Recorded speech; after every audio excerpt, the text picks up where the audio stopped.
Ayan, i-slice na natin ang ating para sa adas soup. Walang problema kahit anong cut niya, gano'ng kalaki kasi i-blender pa natin yan siya pag luto na. Ito na itong ating adas. Hugasan muna natin. Ayan, hugasan muna natin siya.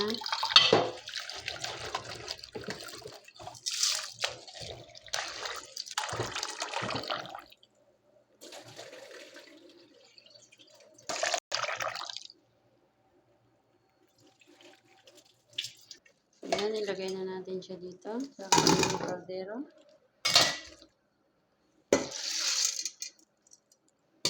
At ilagay natin yung chicken broth, yung pinakaluan na buto.